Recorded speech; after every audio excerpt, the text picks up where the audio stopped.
Why do men with goals succeed in life and men without them fail? Well, let me tell you something which, if you really understand it, will alter your life immediately. If you understand completely what I'm going to tell you from this moment on, your life will never be the same again. You'll suddenly find that good luck just seems to be attracted to you. The things you want just seem to fall in line, and from now on you won't have the problems, the worries, the gnawing lump of anxiety that perhaps you've experienced before. Doubt, fear, well, they'll be things of the past. Here's the key to success and the key to failure. We become what we think about. Now let me say that again. We become what we think about. And Earl Nightingale did say it, again and again. We become what we think about.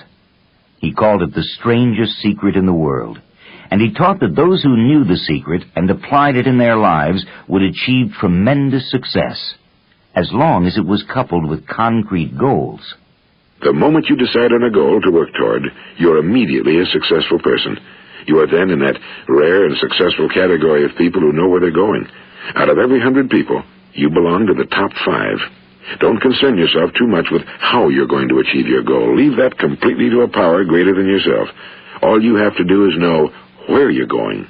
The answers will come to you of their own accord and at the right time. Earl Nightingale was a master motivator, a Renaissance man who absorbed and digested the most profound thoughts of the world's greatest minds and presented them to his listeners in clear, easily applied instructions. Over a career that spanned more than 4 decades, he developed a syllabus for success that has rarely been equaled.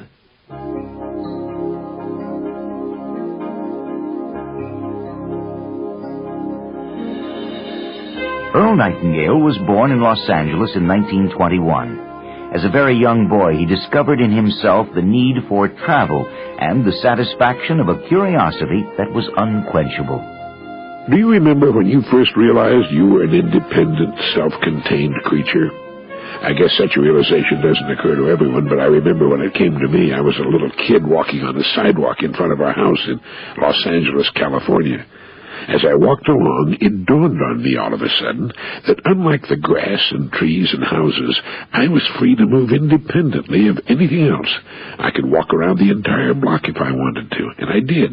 And I knew at that moment that someday I could travel wherever I wanted to travel, anywhere on the face of the earth, although it didn't come to me in those words. It was a wonderful feeling, almost as good as flying, and it never left me. Most people, especially the unsuccessful, live in tiny, tightly circumscribed worlds, just a neighborhood, really. Like sea anemones, they seem fastened to one place and manage to find sufficient nourishment for their needs. Here's one of the ridiculous comments I used to hear as a child when I would ask an adult if he or she was not interested in seeing other parts of the country. In those days, I wasn't even thinking about other parts of the world. They used to say in response, I didn't lose anything there. That used to give me such a sinking feeling, as though the only reason anyone would ever go someplace different would be to find something he'd lost. Later, and much older, I realized it was their pet alibi for not having achieved the means to travel. Like the other alibis, like the boss wouldn't be happy if everything wasn't in triplicate, or only poor people are happy. That was one that I found particularly frustrating, even at a very early age. Why, I would ask myself over and over again, why wouldn't rich people be happy? It seemed to me they'd have every reason to be happy. Or there was one for the people who went to college or otherwise got themselves a good education. This one went like this. Oh, sure, he's got a college education, but he hasn't got enough sense to come in out of the rain. Did you ever hear that one? Did you find it to be as ridiculous as I did? It was an oxymoron, a non sequitur. If a person spent all that time getting an education, I would ask myself, why in the world wouldn't he have enough sense to come in out of the rain? I decided to find out. When Earl was still quite young, his father moved the family to Long Beach. It was the Depression. Money was usually scarce. When the boy was 12, his father left the family, and Earl sold newspapers to help his mother support his 2 younger brothers. Some of his thinking of that time was to become part of the strangest secret many years later. When I was a boy in Long Beach during the Great Depression, what did the people in our neighborhood think about? To begin with, they didn't think about very much. They thought about getting by on minimums as best they could. They thought about their government relief check. They thought about shopping at a nearby store, going to the movie at the Bijou occasionally, maybe getting an occasional odd job or even a steady job. And that was the end of it. Their lives had been mirrors of their thoughts. They were looking for ways to save money instead of earning money. We didn't ride. We walked, except for an occasional bus or streetcar ride, which I never failed to enjoy.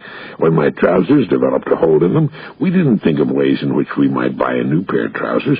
We thought in terms of mending the hole, and the pants became what we thought about, mended pants. So did socks. Earl knew that there was nothing really wrong with that kind of thinking, but it's not very positive or productive. The quest for learning was undertaken during his high school years. The Long Beach Public Library became Earl's second home. No subject was boring. No book was too difficult. Here, in one place, were the answers to any question he could ask. These were happy days. After high school, college was economically out of the question. The love of travel and the thirst for information were still strong, so he decided to join the Marines, and he hoped to see the world as the posters promised. I remember when I was in the service, the toughest job I had was to keep from laughing at the wrong times. During an admiral's inspection, for example. There's nothing funnier than the seriousness of the military, especially high-ranking military. The fancy costumes, the panoply, the shining sabers, the serious faces. It was all to me hilariously funny. As Oscar Wilde said, people are never so trivial as when they take themselves very seriously. As a young Marine, Earl Nightingale hoped to travel as far as China. Instead, he got only as far as Hawaii. Stationed on the battleship Arizona, he was in a lookout tower when the Japanese attacked Pearl Harbor on December 7, 1941. 1,100 men aboard the Arizona died that day. Earl was among the 100 men who survived. As General Sherman said, war is hell, and anybody who's ever been close to one will agree with that. However, war, or the prospect of war, has motivated our scientific and technological people to some almost unbelievable achievements. Compare, for instance, our old World War II anti-aircraft guns with the new rocket-powered air defense missiles. As a young Marine in the Pacific Theater, I stood on the deck of the old battleship Arizona watching our anti-aircraft guns turn the sky black with air-burst explosives, but I didn't see many hits. As a matter of fact, I didn't see one hit. In 1946, the war was over, and Earl Nightingale decided to try his hand at a relatively young field, broadcasting. He began at an NBC affiliate in Phoenix, Arizona, and it only took him 2 years to get from there to Chicago. When I was an announcer-writer at radio station KTAR in Phoenix, Arizona, shortly after the end of World War II, my goal was to become a network announcer in Chicago or New York, the national headquarters of radio at that time. I listened to the network announcers and practiced reading commercials as they did, so that the copy sounded spontaneous and ad-libbed. I studied the delivery of every first-class network announcer in the country, and soon I could sound very much like them. Every commercial I read on the air at KTAR, whether for the local mortuary or sporting goods store, I read as though it was a Jell-O commercial on the Jack Benny Show. I gave so much pizzazz to the local commercials, my announcer friends soon dubbed me Network and kidded me, found my efforts ludicrous. They were helping me on my way. "Why do you knock yourself out on those ridiculous commercials?" they'd ask. And I would smile and go about my business. As a copywriter, it was my good fortune to work with Paul Hughes, a novelist, and John McGreevy, who at that time was already writing radio plays for several of the New York and Hollywood dramatic radio shows. John was a Phi Beta Kappa who had majored in English at the University of Indiana. I plagued them both with questions and read every book they recommended in order to improve my writing skills. As for improving my announcing abilities, I was going to the best school in the country. I was listening every day to those men who were at the very top of their field, and no matter how mundane the copy or humble the place of business, when I stepped up to the microphone, I had a picture of the entire country listening to every word I spoke. I gave it my very best. And after 2.5 years at KTAR in Phoenix, I felt I was ready for the big time. I told my friends I'd soon quit and head for Chicago. My announcement was met with unbelieving stares and the most vociferous arguments. There are 450 Union card-carrying announcers walking the streets of Chicago trying to get work in the big stations there, I was told. I wondered how they knew about the 450 people, and had to admit I'd never belonged to the American Federation of Radio Artists, later to become the American Federation of Radio and Television Artists. But my mind was made up, and in March of 1949, I bought a one-way airplane ticket to Chicago. I told my wife I'd send for her and the kids after I got settled. In Chicago, I took a room at the old Chicagoan Hotel in the Loop, bought a copy of the Chicago Tribune, and turned on my portable radio. It turned out there were two target radio stations. They were the two biggest and the best at the time, WBBM, CBS in the Wrigley Building on Michigan Avenue, and WMAQ, NBC in the Merchandise Mart. I tackled WBBM first. I'll never forget that first day in those beautiful, posh surroundings. The marble floors, the uniformed elevator starters, those fabulous brass and glistening hardwood elevators, the CBS pages busily running about. Al Morey was program director at the time, and I presented myself in my brand-new Hickey Freeman gray flannel double-breasted suit. He was most cordial and immediately led me to a large nearby studio for an audition. He gave me a fistful of copy that included some tricky commercials and part of a newscast. The studio was as impressive as the rest of the place, very large for one thing, with a concert grand piano and sound effects paraphernalia. Here was where network shows originated. I walked to the standing microphone and looked into the darkened engineer's room beyond the slanting glass. There was an old-time engineer, and Al Morey nodded his head and threw me a hand cue, and I began. Well, he told me he'd let me know, and the next day I repeated the process at WMAQ and was told I'd be called and told how I did. Later that afternoon, WMAQ called and said they had a job for me. I almost passed out with joy, but I thanked the man cordially, told him I'd be in to see him the following day. Then I waited. Finally, Al Morey called. I had the job at CBS, whereupon I made an appointment for the next morning. I was giddy with the sudden inflation of my self-esteem. 2 auditions, 2 job offers. Where were all those 450 unemployed union card-carrying announcers? The next morning, I had something of a plan. I had an early breakfast, showed up at the palatial Wrigley Building at 9 sharp. I thanked Al Morey for his most generous offer, but I told him I'd also been offered a job at WMAQ, his NBC rival. I mentioned that KTAR, where I'd worked for 2.5 years, had been an NBC affiliate, and I was familiar with that network and liked it. I confessed that I just didn't know what to do. Whereupon Al told me that he was prepared to offer me a year's contract with an option on the second at a weekly wage considerably higher than union scale if I'd come with CBS. Well, that did it. I not only had a job, I was under contract and more money than I had dreamed of earning. My 2.5 years of doing network commercials for a local radio station had paid off. I was now a CBS network announcer on a 50,000-watt clear-channel radio station whose coverage map blanketed most of the Midwestern United States, to say nothing of the country's second-largest metropolitan market. Indeed, I had arrived. I was a passable writer, and I could hold my own with any announcer in the country. I was off and running. My preparation had paid off. Years later, Earl Nightingale would be inducted into the Radio Hall of Fame and would receive numerous awards for being an outstanding public speaker, including the Golden Gavel from Toastmasters International. Much of this ability he learned on the job in radio. 30 years and more in radio is strictly an oral affair, building pictures in the minds of listeners with words alone, and in the case of dramatic programs, sound effects.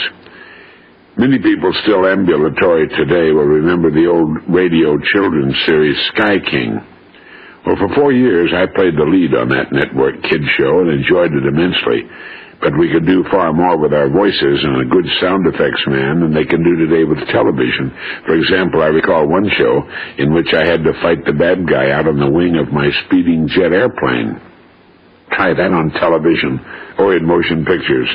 But with the sound of the jet engine and the wind and the large suction cups we were wearing on our shoes and our grunts and exclamations and short breath, it seemed real and exciting indeed to a couple of million youngsters.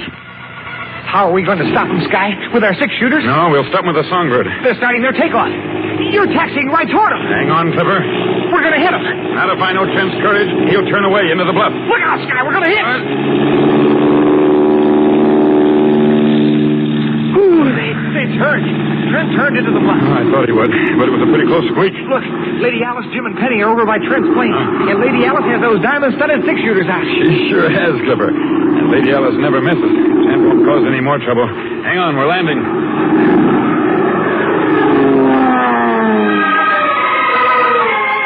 That was Earl Nightingale as the intrepid rancher pilot Sky King, who with his niece and nephew, Penny and Clipper, ranch foreman Jim Bell, and his cast of lawmen, fought the evil menace of the villain, Dr. Slade. As successful as Earl was during those years, it wasn't enough. He was too much of an entrepreneur. He wanted the joy of seeing his own ideas in action and watching his efforts win out over the competition. I resigned from CBS and station WBBM in Chicago in March of 1950. My friends at WBBM told me repeatedly what an idiot I was. I had reached the top. I went to work in the beautifully paneled, brass-trimmed elevators of the world-famous Wrigley Building in Chicago. I rubbed shoulders with the rich and famous, and I earned top dollar in my profession. Thousands, no millions, listened while I read the news or read the latest Jell-O commercial. Man, I was on top of the heap. I had it made, and I was only 28 years old.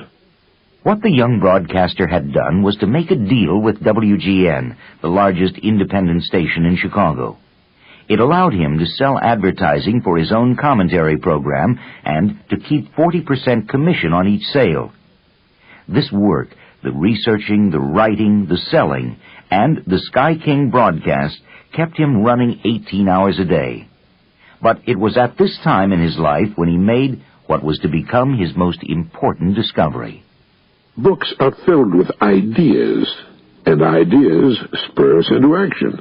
And it was in a book that I finally found the secret of success I started looking for as that boy of 12. I was 29 when I found it, but I'd been on the trail for many years.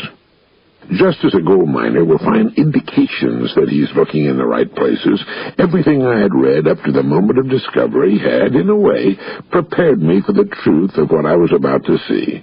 And one day, poking about in what was then Croc and Brentano's bookstore on Michigan Avenue in Chicago, I picked up the book, Think and Grow Rich, by Napoleon Hill.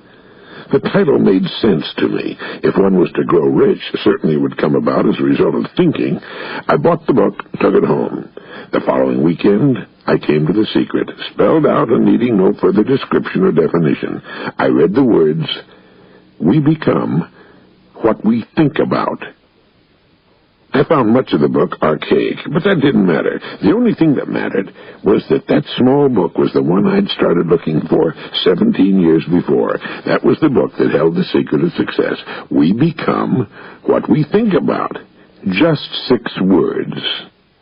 Now, there are more than 600,000 words in the English language, but those were the 6 I wanted to see in that particular order. And it was at that moment that I had the answer I needed. It went like this: I can determine what I think about. Therefore, I can determine what I become and what I have. Everything fell into place then, of course.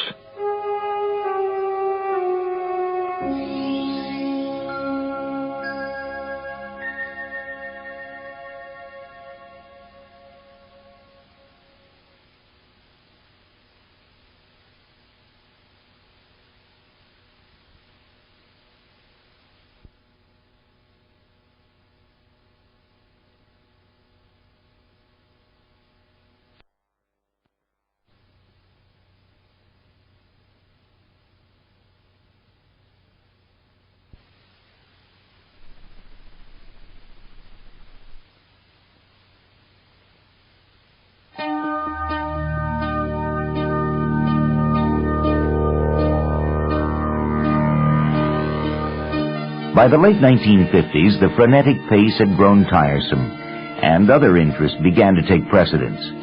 Earl had bought an insurance agency at the height of his broadcast success, and he worked hard to build and motivate the sales force.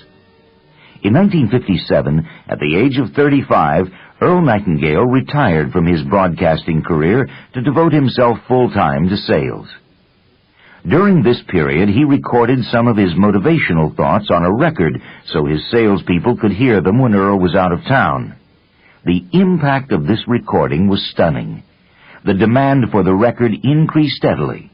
Sales were extraordinary and consistent. The discovery of the strangest secret had been made public, and the public clamored for more. This was the time when Earl Nightingale joined forces with Lloyd Conant to reach ever-increasing numbers of people with messages of motivation, inspiration, and integrity.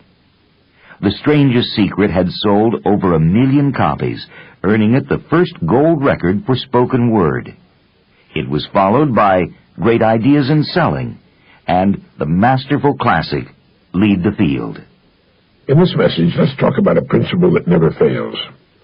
Following this particular idea gives quality and richness to life. It will also produce a peace of mind that never wavers, and the principle is integrity. Like other great ideas, it gets a lot of lip service, but it's seldom a true way of life. How people love and value a person of integrity. Integrity in everything we do, in all of our relationships with others. Integrity in what we say. Integrity in our work. But the word integrity often conjures up a person of stern and sober visage who walks the straight and narrow. That's not the kind of integrity I'm talking about. I'm talking about integrity with a sense of humor. Integrity with understanding. Integrity with kindness and gentleness, but integrity all the same. Never expediency. Never saying, well, everybody else is doing it. I guess it won't hurt if I do it too. But it does hurt. If it's wrong, and we know it's wrong, it does hurt.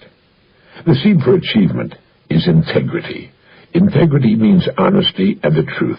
Perhaps it was best put in the famous line by Shakespeare when in Hamlet he has Polonius say, "And this above all, to thine own self be true, and it must follow as the night the day. Thou canst not then be false to any man." If we're true to ourselves, we cannot be false to anyone else. If our word to live by is integrity, we have what we need in a pinch. Our sleep is untroubled, and we're respected wherever we go. So let's summarize. What do we mean by integrity? It means giving everything we do our very best. It means being true to ourselves and to every other person with whom we come in contact. This gives meaning and comfort to our leisure time. Our rest has been earned. We know we'll move ahead toward our goals simply because we become remarkable people. We cannot go unnoticed. The person of integrity is always needed in every undertaking.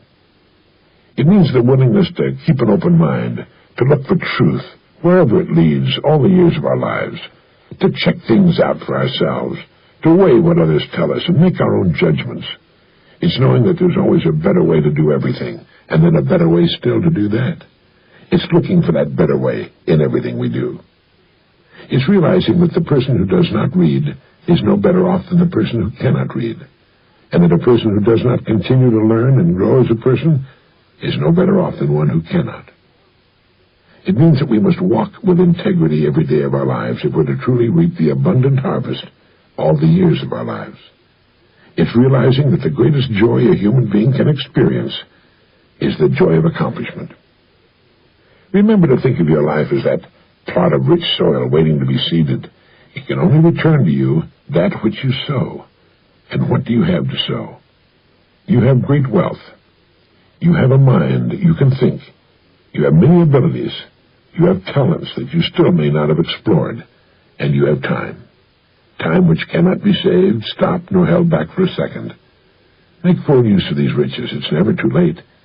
Use truth as your guide, integrity as your banner, and your plot of ground will return to you and yours in abundance that will amaze and delight you. And if days come in which you find yourself depressed or confused, remember this comment by Dean Briggs. He wrote, "Do your work, not just your work and no more, but a little more for the lavishing's sake, that little more which is worth all the rest. And if you suffer as you must, and if you doubt as you must, do your work. Put your heart into it, and the sky will clear. And then out of your very doubt and suffering will be born the supreme joy of life." Putting his heart into any project was the only way that Earl knew how to work. He firmly believed that each of us shapes his or her own destiny, and that one of the primary shaping tools is one simple word which will guarantee good results all the months and years of our lives. Attitude. Attitude is the magic word. Attitude is defined as the position or bearing as indicating action, feeling, or mood. And it is our actions, feelings, or moods which determine the actions, feelings, and moods of others. Our attitude tells the world what we expect in return. If it's a cheerful, expectant attitude, it says to everyone with whom we come in contact that we expect the best in our dealings with our world. In trying to describe the attitude that's worked so well for me over the years, I found myself using two important words: gratitude and expectant. First, I'm grateful for the opportunity to live on this beautiful and astonishing planet Earth. I wake up with a sense of gratitude in the morning. Secondly, I expect the best. I expect to reach the goals I establish for myself. I find the idea of fulfilling those goals agreeable, hence the attitude of expectancy. I know the world will give me back what I put out in the way of attitude, so it's up to me. I'm responsible. A person with a poor attitude becomes a magnet for unpleasant experiences. When those experiences come, as they must because of his attitude, they tend to reinforce his poor attitude, thereby bringing more problems and so on. The person becomes an example of self-generating, doom-fulfilling prophecy. And it's all a matter, believe it or not, of attitude. We get what we expect, and our outlook on life is a kind of paintbrush, and with it we paint our world. It can be bright and filled with hope and satisfaction, or it can be dark and gloomy. It's hard to convince people sometimes that the world they experience is a reflection of their attitude. They take the attitude that if people would only be nice to them, they'd be nice in return. They're like the person sitting in front of the cold stove, waiting for the heat. Until they put in the fuel, there's not going to be any heat. It's up to them to act first. It has to start somewhere. Let it begin with us. Your world as a reflection of you was an important theme for Earl. He often used the metaphor of your world as a mirror, perhaps never so effectively as in one of his monthly messages for Insight.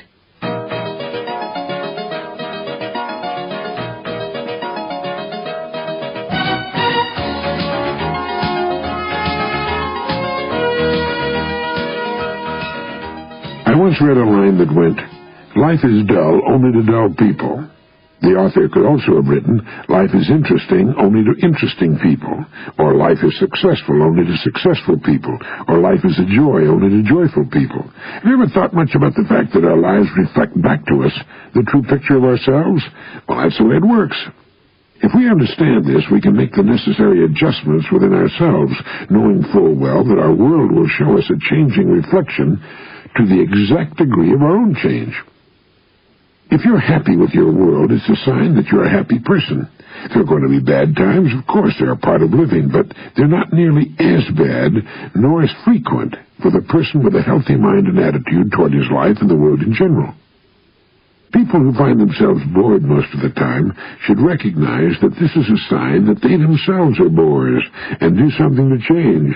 Find something to do and get busy, and as the boredom leaves them, the boredom will also leave their world. The trick is in understanding that we must first become that which we seek. Before metal can be formed into a particular shape, the mold or stamp must be fashioned. Before a building can go up, the foundation must be laid. And before a person can know the kind of life he wants, he must first become that kind of person. He's charged with the cause. The effect will take care of itself, and it never fails to occur. Everything operates on the law of cause and effect. Good cause, good effect. Bad cause, bad effect. That's why it's true that life is dull only to dull people. The effect can only mirror the cause. It's amazing how few people really understand this simple rule, this law of nature, and who go through life frustrated, bored, or unhappy without understanding that life can only react to their cause. Each of our worlds is a looking glass in which our true self is mirrored, and if we don't like the reflection, we have to understand that it cannot change until we do. A person will say, but that's the way I am. I can't help it. I can't do anything about it. Nonsense. We can change. We can form new habits. And according to the experts, the best way to begin is to act like the person you would like to be. Begin to play a part and actually act out the part of the person you want to become. Actions trigger feelings, just as feelings trigger actions. If you act a certain way long enough, you will finally form the habit of being that kind of person. And when this has been accomplished, the things that person would have will come to you. This is the way a wise person shapes his world, just as a potter shapes clay and builds it into the kind of life he most enjoys. It isn't easy, takes time and perseverance, but because this is the only life we have, it's well worth it. If you like your world, fine. You're to be congratulated. You're an expert on living. You're a happy and interesting person. If you don't like your world, change into the kind of person you would really like to be, and your world will change to reflect the emerging person.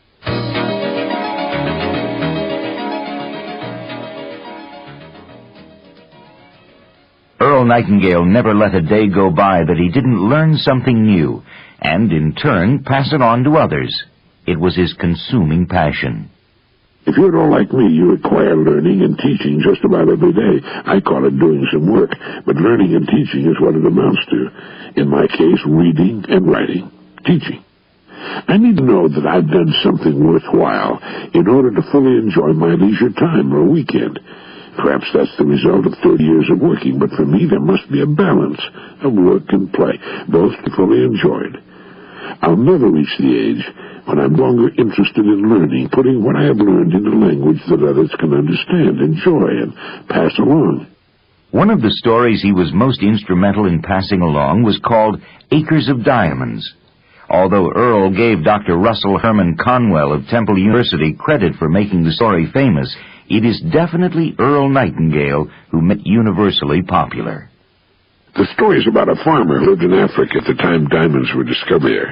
And when a visitor told him of the millions being made by men who were discovering mines, he promptly sold his farm and left to search for diamonds himself. He wandered over the continent but found no diamonds, and finally, penniless, in poor health and despondent, he threw himself into a river and drowned. Well, long before this, the man who had bought the farm found a large, unusual-looking stone in the creek bed ran through the farm. He put it on his mantle as a curio. Enter here the same visitor who told the original farmer about the diamond discoveries. He examined the stone and told the new owner that he had discovered one of the largest diamonds ever found, and that it was worth a king's ransom. To his surprise, the farmer told him the entire farm was covered with stones of that kind, most of them smaller, and make a long story short, if it's already too late, the farm which the first farmer had sold so that he could go look for diamonds turned out to be one of the richest diamond mines in the world. I visited it in South Africa. The point Dr. Conwell made was that the first farmer had owned acres of diamonds, but had made the mistake of not examining what he had before he ran off to something he hoped would prove to be better. He would then point out that each of us is like that first farmer. No matter where we live or what we do, we're surrounded by our own acres of diamonds if we'll simply look for them. Like the curious-appearing stones that covered the farm, they might not appear to be diamonds at first glance. But a little study, a deeper examination, and some polishing will reveal our opportunities and our own talents and abilities for what they really are, and often right where we are. Acres of Diamonds is a good story to tell the youngsters over the dinner table. It's the kind of story we need to be reminded of from time to time. Over the years, through his audio and video cassette programs, his international speaking tours, and his radio program, which has played for more than 3 decades on stations throughout the English-speaking world, Earl Nightingale has become synonymous with motivation.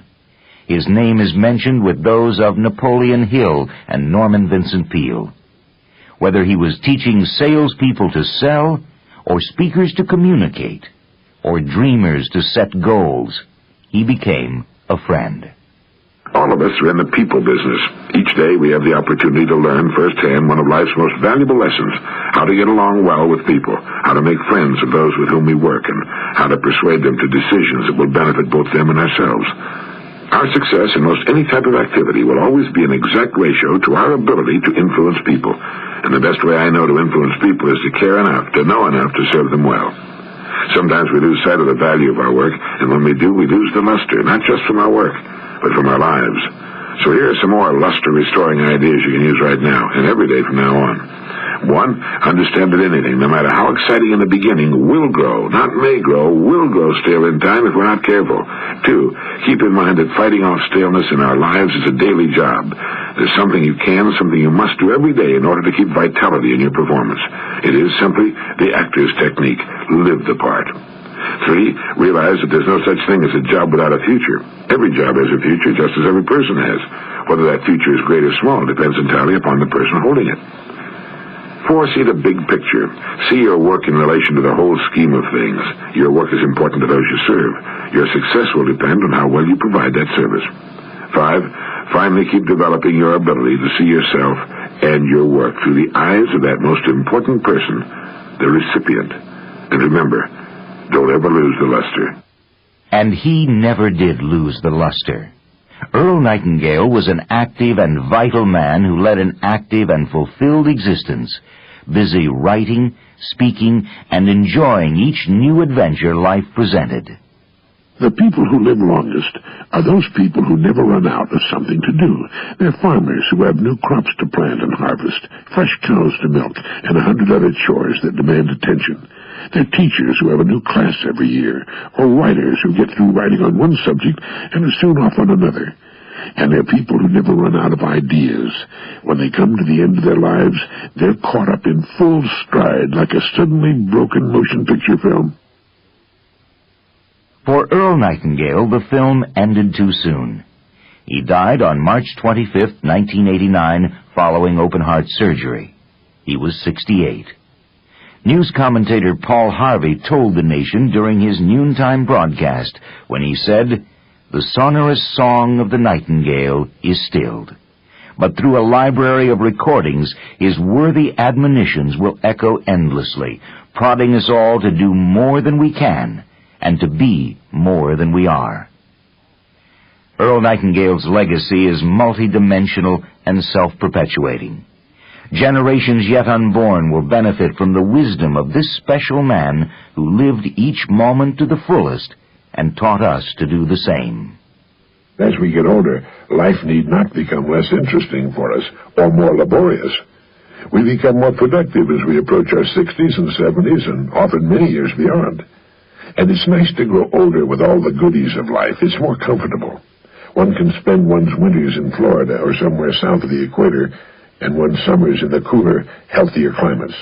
And one can enjoy all the benefits of the good life. But perhaps most importantly of all, one can say, I gave it my best, and I'm not through yet. It's been a wonderful experience, this holiday on Earth, and I've enjoyed it very, very much. This is Earl. This is Earl Nightingale, and thank you. And thank you, Earl.